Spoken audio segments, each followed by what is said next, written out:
And we have a special guest again today that we've had before. And she was so wildly popular that I thought, oh my goodness, she told me about this one project that she really wanted to share. And it was just too much for our last one that we did. So I thought, oh my gosh, we have to have her back. So I'm excited. I'm going to go ahead and introduce you to her today. Her name is Ashley, and she is with Floriani. And this is going to be a great thing for you quilters out there. Last time we talked a lot about embroidery, and now we have some great information on some quilting technique that is just sweeping the nation right now. So we're going to go ahead and bring on Ashley. Hey, everyone. Hey. How are you today? I'm wonderful. How are you? Doing great. Thank you so much for joining us once again. And I want to tell you, you were so popular last time. Everybody just loved the education that you gave them. And they loved also something that was really popular was something else we'll be showing on today too. But I'm going to let you go ahead and talk about this because I have so many people coming in my store that are doing a lot of traveling now. And they love taking what you're going to talk about on the road with them. It's something they can take on the road with them when they don't have their sewing machine. So I'm going to let you go ahead and take it away. Absolutely. Oh, by the way, we're giving away a prize, right? What prize are we giving away? The same. The same? Mm-hmm. We're giving away. Oh, really? We got 2 of those, yes. Where's my scissor set? Oh my goodness. I have to. Do you have the scissor set? Oh, wait. Ashley, you have the scissor set. Okay. We're giving away another scissor set. How exciting. Okay. So in that scissor set, can you unzip that, Ashley? Okay. So I'm going to unzip mine, but I haven't put all of the pieces back in here. So I'm missing a few things. But they're because you use them. Of course, because I use them. That's the problem. We're giving away it's worth $140. It's on our website for sale for $80. But if you type in thumbs up, no emojis, thumbs up in our comments, you will have the chance to win those. And last week or 2 weeks ago, Miss Mary Tucker won that. So she is already loving it, and we're excited to give away another one. Awesome. So yes. Please share this with your friends because a lot of people have been sharing with their friends, and like our audience is growing, and that's how it will grow. And again, we just have such great information. Oh, thank you, Lorraine. We actually do have one in our store away, and mine is full because it's brand new. And oops. That's not, I think it's supposed to keep the scissors from rusting. Packet. I'm not sure. Proof that it's new. Proof that it's new. Okay. So anyway, yes, so it has amazing scissors. It has all the tools you need for your sewing and your embroidery and your quilting because that stiletto is really great for quilting. Excellent. Kind of gives you like that third finger and maybe prevents you from running over your finger. I know a few of you who have. Okay, so we're going to go ahead and get started. Make sure you put in the comments thumbs up, and then that way you have an opportunity to win this. Okay? Ashley, what do you think? Do you think we should get going? Absolutely. Let's get rolling here. Okay.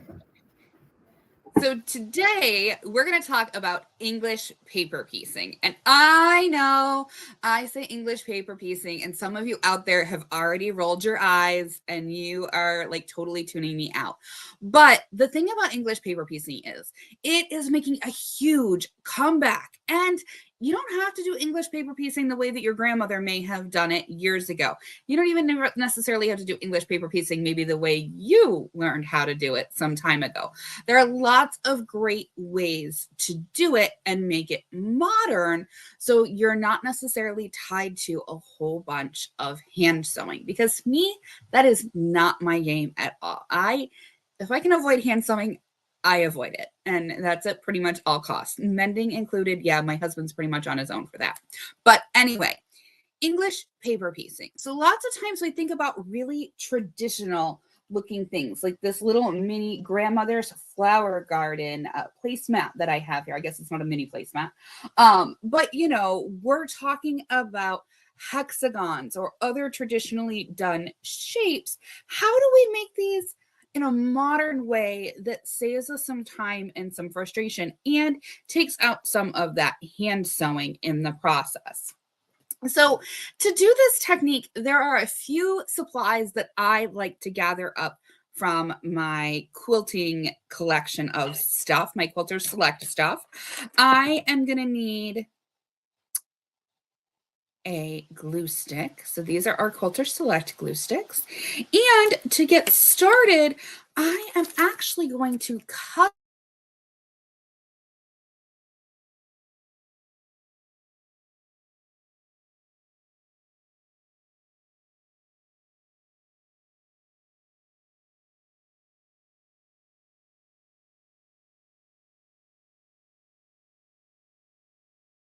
wash, except it has a little bit higher fiber count to it. So it has the stiffness that we want in order to do our English paper piecing. And you're not limited to just doing hexagons or whatever. You can cut this stuff whatever way makes the most sense for you. Do you have, you know, a template that you're going to use for your quilt that's got English paper piecing in it? You can take your template, put it down, trace it out, and then, you know, cut a 1/4 inch inside or 3/8, depending on what the seam allowance is on it, you know, to get that paper size. And sometimes you can even buy windowed templates that have that little center already cut out to them. So it's just the right size. So feel free to go ahead and use those templates you've got to cut this down. Not feeling templates, you can run it through your printer because it's an 8.5 by 11 sheet. Print that pattern right on there, trim it out with your scissors, your rotary cutter, etc., those kinds of things. Or you know what would be really quick and easy? Stick it down to the sticky mat for your scan and cut and let your scan and cut do all the work for you. This will cut really nice and cleanly with your scan and cut. I like a low tack mat and just my nice sharp fine point blade in order to cut this. So we are going to cut this out into our hexagon shapes. So I have some hexagons already cut here, and then I'm going to explain to you how I'm going to put all of this together. So let me swap cameras here so you can see things a little bit closer up, which means I have to hit the right button in order to make that happen. Yeah, in the last couple weeks, I have not managed to learn where the buttons are. Sorry about that. So here we go, close at hand, so it's a little bit easier to see. So I've got my print and piece fused light. I've already pre-cut it to my hexagon shape. That side right there, hopefully that little bit of glimmer shiny is showing up on there. That is the fusible side of this.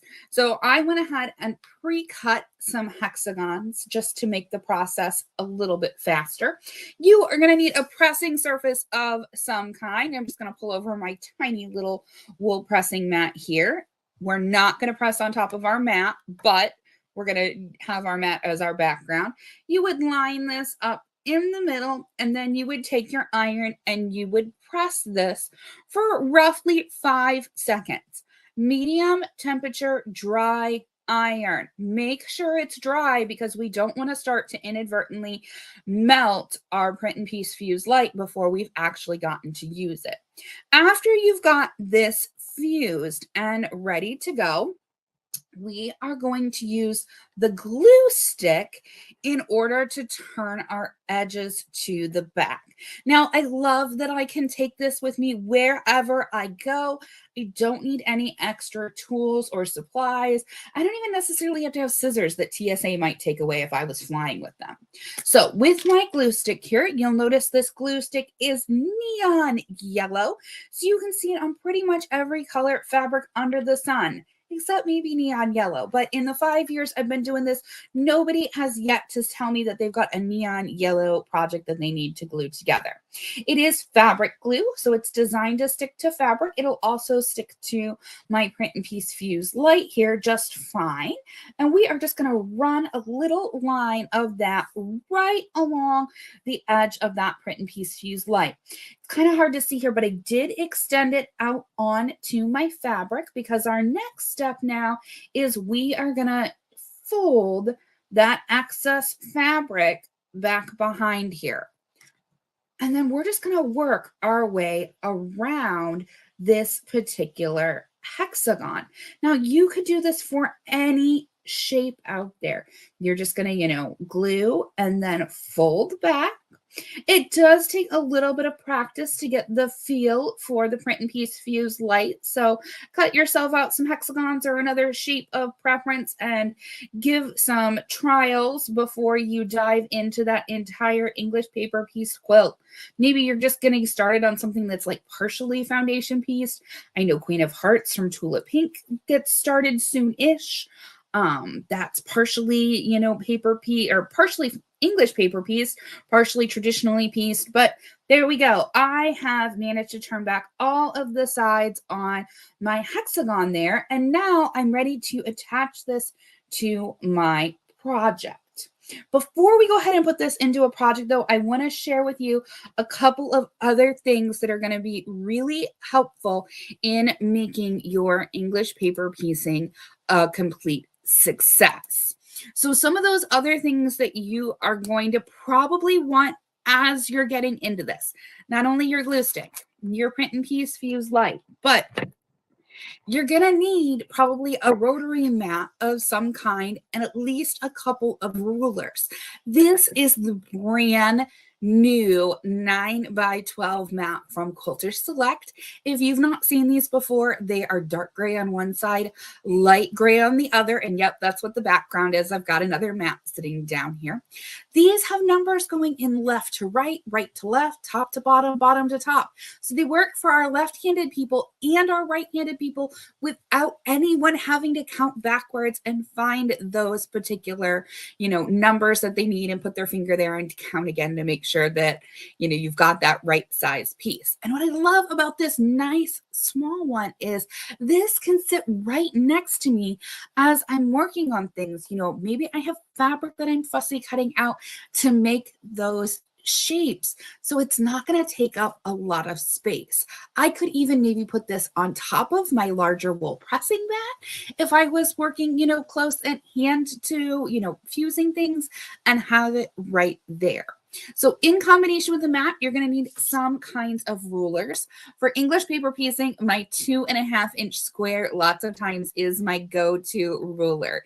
Super small, efficient for making all of those small shapes, possibly cutting off extra edges if you're making your own templates, etc. And you know what? I have to go back to the other camera because I have to share something with you. Because if you've never used a Quilter Select mat and ruler, even just the rulers, there is something magical about these that just makes it so wonderful. So we'll go ahead and stick with the mat I've already got on the table here. And let me get some fabric here real quick. Let's see. I'm just going to slice off a little bit of this so that way I don't have quite so much to contend with. All right. So you know how a traditional ruler like slippy slides all over your fabric when you're doing something and can be really frustrating? The Quilter Select rulers have this great coating across the entire back of them, designed to make your ruler stick to your fabric. Look at this.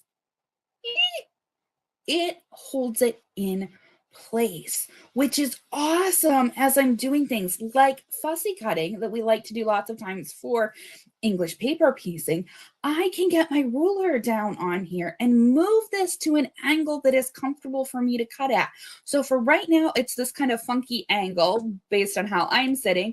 And then I can take my rotary cutter. I've got my Quilter Select rotary cutter here, and I can cut.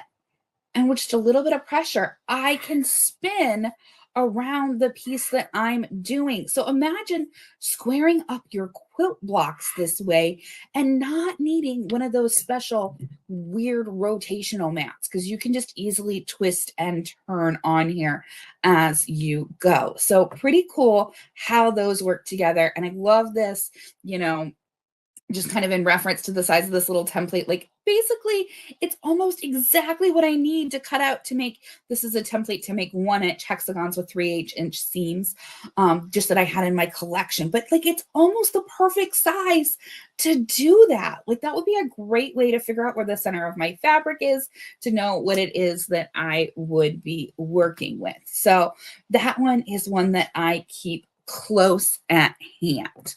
So works best with the Quilter Sledge mats because these are nice and smooth. They don't have those little bumpies on them, which allows you to easily slide around. Now I've used these on some of my other mats too that aren't Quilter Select, and they do still work, but these work the best as you are, going around.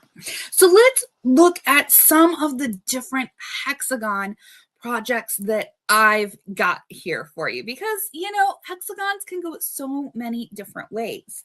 We've got the traditional grandmother's flower garden here, and you know what, maybe this is even easier if I just stay close up so you can see these each individually. So these, all of the hexagons, traditionally you would take the 2 hexagons that you wanted to put together and you would probably fold them so the right sides were together, and then we would hand sew this together with a little ladder stitch. And then you would open it up and you would add another one on, and again you would do a ladder stitch, and then you'd kind of close it and pull it around and do another one. And then traditionally all of this paper here has to be pulled out later.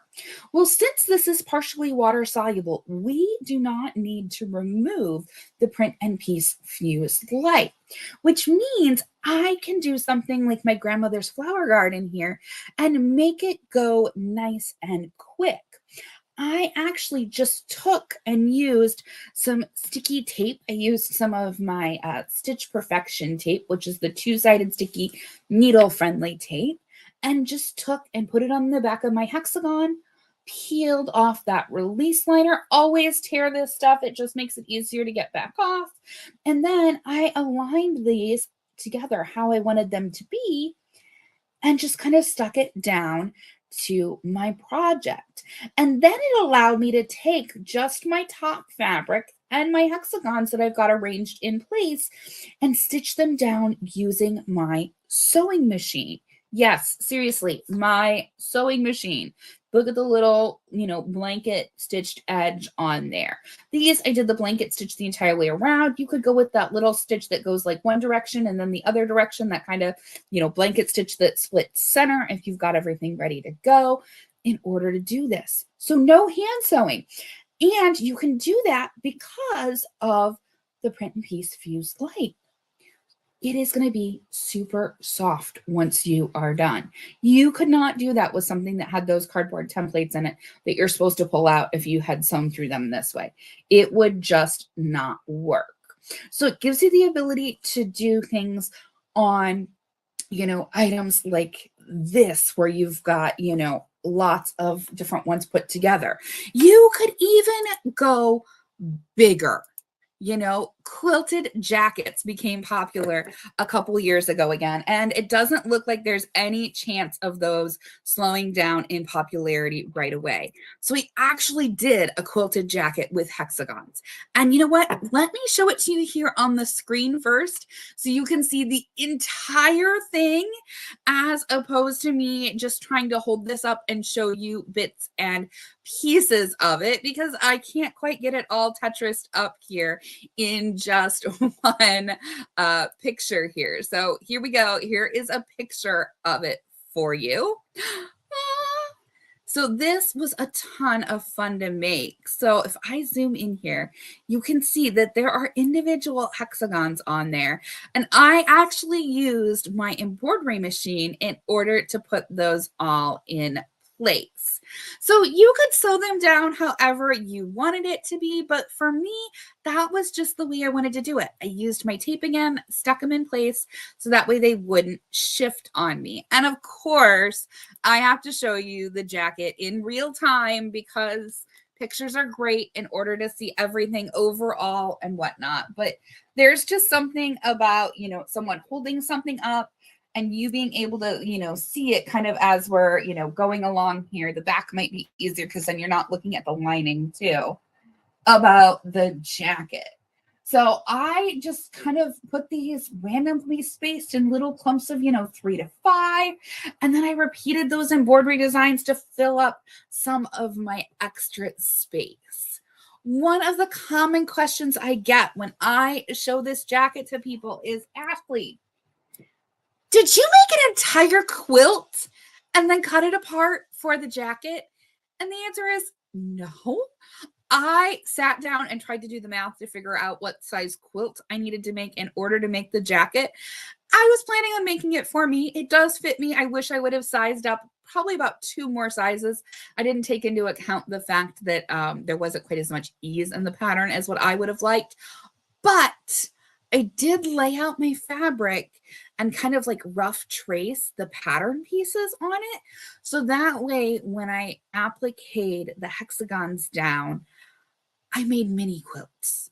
And I was only working with, an arm at a time. So I made, 2 little arm quilts. I made a quilt for the front on the left and the front on the right and the back on the left and the right, and then put it all together with the little, mini whole cloth quilts that I made just using, the embroidery patterns that I came up with for the cuffs and whatnot. So, there's more than one way to do something. I'm a big fan of making your project work for you. So for me, it made more sense to